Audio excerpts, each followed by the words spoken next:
ఒక చిన్న చుక్క సిరపు చిన్నారి ప్రాణాల్ని నిండు ప్రాణాల్ని బలిగొందని మనం ఈ మధ్య కాలంలో ఈ 2-3 డేస్‌లో అటు మధ్యప్రదేశ్, ఇటు రాజస్థాన్‌లో జరిగిన సంఘటనలతో దేశమే షాక్ అయింది.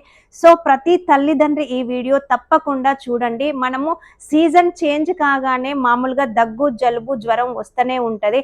6 ఏళ్ల లోపు పిల్లలకి మనము టక ఎలాంటి సిరపులు వేయొద్దు.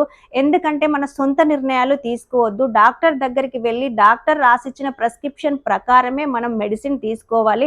మనం ఫార్మసిస్ట్ దగ్గరికి వెళ్ళి అడిగినప్పుడు ఇది లేదు, సేమ్ ఫార్ములాతో ఇంకొక సిరప్ ఉంది అంటే కూడా అస్సలు తీసుకోకండి.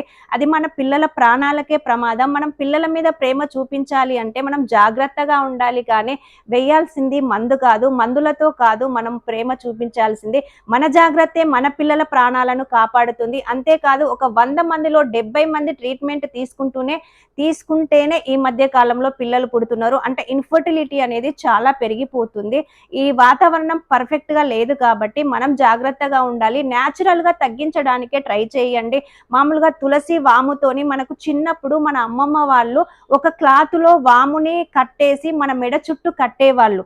దానివల్ల మనకు దగ్గు, జలుబు అనేది పోయేది. మరి అది ఎలా పోయింది? ఎందుకు పోతది? వాములో, తులసిలో ఎలాంటి రసాయనాలు, న్యాచురల్ రసాయనాలు ఉంటాయో తెలుసుకోవాలంటే మీరు నా నెక్స్ట్ వీడియో తప్పకుండా స్కిప్ చేయకుండా చూడండి. తప్పకుండా ట్రై చేయండి. మరి న్యాచురల్‌గా తగ్గించడానికే ట్రై చేయండి. ఇలా ప్రాణాలు తీయొద్దు, మన పిల్లల ప్రాణాలు మన చేతిలోనే ఉన్నాయి, మన పిల్లల్ని మనం కాపాడుకోవాలంటే వెంటనే మెడిసిన్ జోలికి పోకండి. న్యాచురల్‌గా తగ్గియడానికి ట్రై చేయండి. లైక్ చేయండి, షేర్ చేయండి, సపోర్ట్ చేయండి.